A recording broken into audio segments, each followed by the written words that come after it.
तो hello guys, कैसे हो आप सभी लोग। मैं आ गया हूँ फिर से रिटर्न द बैचलर का न्यू पार्ट लेके। तो चलो फिर शुरू करते हैं। हमें स्टार्टिंग में बताया जाता है कि गुआंगडोंग प्रोविंस का साउथर्न सी गिल्ड साउथर्न सी लैंड के मिड में है, एक योमे के शीर्ष पर स्थित है। वर्ल्ड ने वर्षों तक अनगिनत बाहरी अटैक और इंटरनल संघर्ष से सफलता पूर्वक इसकी रक्षा की है, जबकि कई लोगों ने इतने लंबे समय तक साउथर्न सी गिल्ड पर रूल करने के लिए गिल्ड को तानाशाह कहा। सच में कोई भी साउथर्न सी गिल्ड से नफरत नहीं करता था। ऐसा इसलिए था क्योंकि उनका व्यापारी समूह अपने पूर्ण खजानों के साथ दक्षिण समुद्र एरिया में सबसे बेस्ट था, जिससे सभी लोग आराम से रह सकते थे। लेकिन शांति में दरार पड़ने लगी है। साउथर्न सी का ब्लू ड्रैगन सेक्ट, जिसे साउथर्न सी का डेमोनिक सेक्ट भी कहा जाता है, जो ब्लैक मैजिक से जुड़े होने के कारण बहुत पहले डिस्ट्रॉय हो चुका था, सत्ता में वापस आ गए और साउथर्न सी पर अटैक शुरू कर दिया। बेशक साउथर्न सी गिल्ड ने जवाबी फाइट लड़ी। साउथर्न सी की सॉर्ड एम्प्रेस और संघ लीडर हैरियोंग गोंग ने साउथर्न सी के ब्लू ड्रैगन सेक्ट पर खुद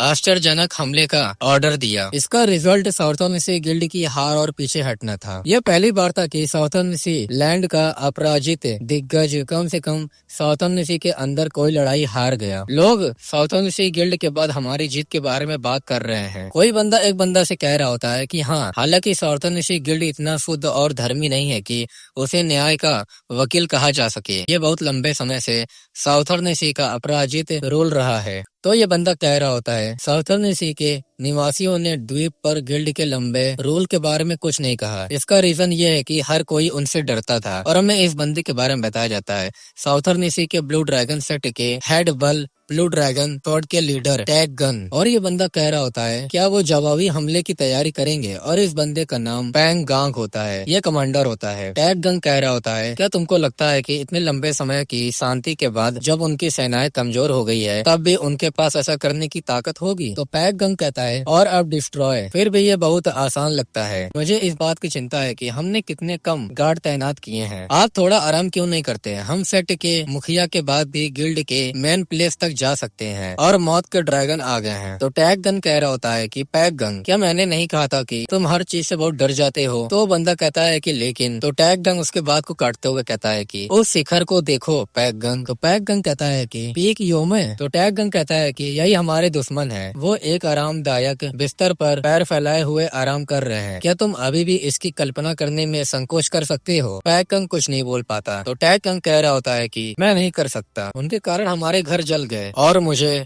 अपने फैमिली को पीड़ा में मरते हुए देखना पड़ा, जबकि मैं एक कोने में छिपा रहा। उसके बाद मैं केवल यही सोच रहा था कि कैसे मजबूत बनूं और बदला लूं। मैंने खुद को सीमा तक ढकेला और बिना किसी दया के ट्रेनिंग किया, लेकिन इस तरह मैं साउथर्न सी के ब्लू ड्रैगन सेक्ट में सबसे बेस्ट आक्रमण बल का नेता भी बन गया। तो पैग गंग कहता है कि कमांडर। और वो बंदा कह रहा होता है मैं इस पल का कब से इंतजार कर रहा हूँ। और जोर जोर से हंसने लगता है। तभी कुछ देखता है और कहता है कि कल सुबह हम आगे बढ़ेंगे। अपने सेनाओं से कह रहा होता है साउथर्न सी सॉर्ड एम्प्रेस के आने से पहले हम इस भूमि से साउथर्न सी गिल्ड को मिटा देंगे। सभी बंदे कहते हैं कि हाँ सर, हम समझ गए। तो टैग गंग कहता है कि मैं अपने तंबू में वापस जा रहा हूँ, बाकी सब चीजों का ध्यान रखना। तो पैग गंग कहता है कि हाँ कमांडर। और पैग गंग अपने मन में सोच रहा होता है ऐसा लगता है कि मैं अब उसे रोक नहीं सकता। हाँ बदला, मैं भी यही सोचता हूँ और यही चाहता हूँ। मैं अपने दुश्मन के दिल को टुकड़े में तोड़ना चाहता हूँ, उस डेमन को जिसने मेरे माता पिता को मार डाला और जिसका चेहरा मुझे याद भी नहीं है। लेकिन ये फाइट शुरू से ही गलत मोड़ पर चल गई। इसकी शुरुआत उन शैतानों से हाथ मिलाने से नहीं होना चाहिए जिनके बारे में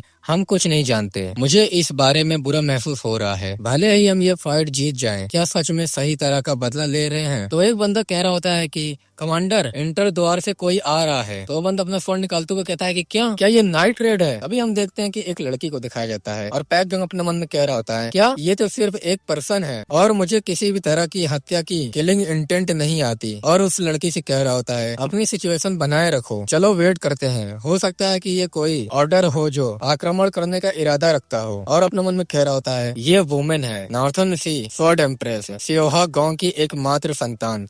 लेकिन मैंने सोचा कि कि वो हाल ही में सेकुलेशन में रह रही है, क्या वो खुद मैसेंजर बनकर आई थी। वो दोनों एक दूसरे को देख रहे होते हैं और ये बंदा अपने मन में कह रहा होता है मुझे क्या करना चाहिए, क्या मैं इसकी रिपोर्ट कमांडर को करूं, लेकिन अगर मैं ऐसा करूंगा तो वो मेरे कमांडर के हाथों भयानक मौत मर जाएगी। और वो सियोहा गोंग से कहता है वापस जाओ, और अपने मन में कहता है बेहतर होगा कि वो संपर्क में ना आए। सियोहा गोंग कहती है मैं यहाँ एक मैसेंजर के रूप में आई हूँ, अपनी तलवार नीचे रखो। तो पेंगुइन अपने मन में सोच रहा होता है कि लेकिन ये बेचैनी भरी भावना क्या है। सियोहा गोंग कहती है कि चलो आ जाओ, और ये अपने मन में कह रहा होता है। वो पीछे हटने का इरादा नहीं रखती है और उससे कहता है मैंने तुमसे कहा था कि तुम पीछे ही रहो। और वो आगे बढ़ते हुए कह रही होती है सियोहा गोंग मैं तुमको वार्निंग दे रही हूँ, और अपनी पावर को रिलीज करने लगती है और कह रही होती है जो भी मुझे रोके उसे तैयार रहना होगा। तो एक बंदा अटैक करते हुए कहता है कि वो पागल हो गई है सर, मैं अभी उस औरत आधा सर काट दूंगा। तो पैक गंग कह रहा होता है कि नहीं वहीं रुक जाओ, और हम देखते हैं कि उस बंदे को सियोहा गोंग ने मार डाला होता है और बहुत सारे बंदे को वो मार रही होती है। सियोहा गोंग चिल्ला के कहती है कि अगर तुम रोक सकते हो तो रोको। तो एक बंदा अटैक करते हुए कहती है कि चलो उसे मार डालते हैं, लेकिन हमें दिखाया जाता है कि सियोहा गोंग सभी को मारने लगती है बहुत खराब तरीकों से। पैक गंग अपने मन में कह रहा होता है कि एक मैसेंजर क्या मजाक है, उसने शुरू से ही यहाँ सभी को मारने की प्लानिंग बनाई थी। और सियोहा गोंग अपने मन में सोच रही होती है मैं अभी अभी प्रेम की भावना सीखने में कामयाब हुई थी और फैमिली का इम्पोर्टेंस है योनमा और हारिन गु को शुक्रिया। साउथर्न सी गिल्ड में वापस आकर मुझे बहुत खुशी हुई थी। मैं इतने लंबे समय के बाद मेरी शांति की अनुभूति से बहुत खुश हुई थी, लेकिन सेकुलेशन के ट्रेनिंग के दौरान मेरी मदर बहुत बेकार सिचुएशन में पड़ गई थी। दुश्मन साउथर्न सी का ब्लू ड्रैगन सेक्ट था। मुझे बताया गया कि उन्होंने मेरी मदर साउथर्न निगी की स्वॉर्ड एम्प्रेस को एक जाल में फंसाया और लगभग उन्हें मार ही डाला। मैं एक भी आत्मा को नहीं छोड़ूंगा, मैं उन सभी को मार डालूंगा। और पैक गंग बहुत जख्मी हालत में होता है और वो भाग के जा रहा होता है और कह रहा होता है कि घुसपैठिए आ गए हैं, हमारे सब कमांडर गिर गया है। और कोई कहता है कि ब्लू ड्रैगन फोर्ट पर हमला करने की हिम्मत कौन कर रहा है। और हम देखते हैं कि ये टैग गंग होता है और टैग गंग निकल के कहता है कि हमारा सब कमांडर कहाँ गया। तो एक बंदा कहता है कि हाँ मास्टर, साउथ एशिया की फोर्ट एम्प्रेस सियोंग गोंग की बेटी खुद यहाँ आई थी। तो टैग गंग कहता है क्या इतने लंबे समय तक पीछे रहने के बाद आखिरकार उसने अपना कदम उठा लिया है। और दूसरी तरफ सियोहा गोंग उसको देख के बहुत गुस्सा रही होती है और अपने मन में कह रही होती है कि साउथर्न सी नहीं, साउथर्न सी ब्लू ड्रैगन स्वॉर्ड का लीडर टैग गंग कह रहा होता है कि सभी लोग पीछे हट जाओ, मैं उसे खुद काट डालूंगा। और अपनी पावर को रिलीज करते हुए अपने स्वॉर्ड से अटैक कर देता है सियोहा गोंग के ऊपर। तो सियोहा गोंग भी इसके अटैक को रोकती है और वहां पर एक जोरदार ब्लास्ट होता है और वो दोनों ही पीछे हट जाते हैं। और हम देखते हैं कि टैग गंग बहुत जख्मी हालत में हो जाता है और कह रहा होता है अपने मन में उसने सब कुछ ब्लॉक कर दिया, उसके ब्रीथिंग लेने की पैटर्न भी नहीं बदली है। सियोहा गोंग कह रही होती है ऐसा लगता है जैसा मैं बिना किसी रीजन के उत्साहित हो गई, तुम मेरे क्रोध को सहन करने के लायक नहीं हो। तो यह बंदा अपने मन में कह रहा होता है कि ये बीच ये कुतिया नहीं तो। सियोहा गोंग अपने मन में कह रही होती है कि इससे कोई फर्क नहीं पड़ता, कि मुझे इसकी परवाह नहीं है कि जो लोग मेरे लिए अनमोल है उन्हें चोट पहुंचती है, वो मुझे क्या कहते हैं मेरे लिए प्रीसियस। मुझे यकीन नहीं हो रहा है कि मैं अभी उसके बारे में सोच रही हूँ, मैं तुम्हें बहुत ज्यादा मिस करती हूँ। फिर हमें बताया जा रहा होता है स्लीपिंग ड्रैगन स्कूल में न्यू स्टूडेंट के आने के बाद से आधा महीना बीत चुका है। सतह के नीचे पनत रहे तनाव के बावजूद स्कूल सुचारू रूप से चल रहा था, क्योंकि वो सभी लाभकारी सिचुएशन में पले बड़े थे, इसलिए उन्हें वर्ड सीखने की कोई जरूरत नहीं थी। यह भविष्य ज्ञान के साथ अपनी क्षमता को जागृत करना। इसके अलावा क्योंकि वे अपनी प्रतिष्ठित प्रकृति के कारण अपनी पढ़ाई और मार्शल आर्ट दोनों में तेजी से प्रैक्टिस हो रहे थे। स्कूल चलाना इतना डिफिकल्ट नहीं था। और एक बच्चे को हमारे हमसे देख के कह रहा होता है मुझे यकीन है कि उसका नाम गोसुक है, वो मुझे परेशान करता है। गुआंजो के गजांग सुक की तीसरी संतान। अगर वो बहुत बुद्धिमान नहीं है लेकिन वो तेज तर्रार और सुगठित है, जिससे उसमें मार्शल आर्ट बनने की क्षमता है, लेकिन वो इतना डरपोक है कि उसे शक होने लगता है। वो भी हमेशा घबराया हुआ रहता है। उसके ऊपर अगर ये अच्छी तरह से छिपा हुआ है, उसके बॉडी के अंदर डेमोनिक क्यूआई मौजूद है। डार्क हेवनली एलायंस से कुछ अलग और क्यूआई के अंधेरे प्रकृति के करीब। एक नॉर्मल व्यापारी फैमिली से आने वाले गजांग सुक के बच्चे के अंदर ऐसी विचलित करने वाली क्यूआई क्यों है? ऐसा लगता है कि वो अपने अंदर की डेमोनिक क्यूआई के बारे में एक निश्चित सीमा तक जानता है। मैं अभी उसे देखता रहूंगा और नजर रखूंगा। उस पर्सन ने कहा हमेशा देखते रहेंगे, वो झूठ नहीं बोल सकता, इसलिए मुझे अच्छा प्रदर्शन करना होगा। मुझे पॉसिबली स्वाभाविक रूप से आत्मसात करना होगा, मानो मैं भी उन स्टूडेंट में से एक हूँ। और मेरा सबसे इम्पोर्टेंट मिशन मुझे ये पता लगाना है कि राइटियस सेक्ट का और डार्क सेक्ट ने अपने बच्चों को यहाँ क्यों भेजा है और उनके गोल के पीछे क्या रहस्य है। और एक बंदा कह रहा होता है कि अगर तुम फेल होगे तो तुम मर जाओगे। अभी कोई कहता है कि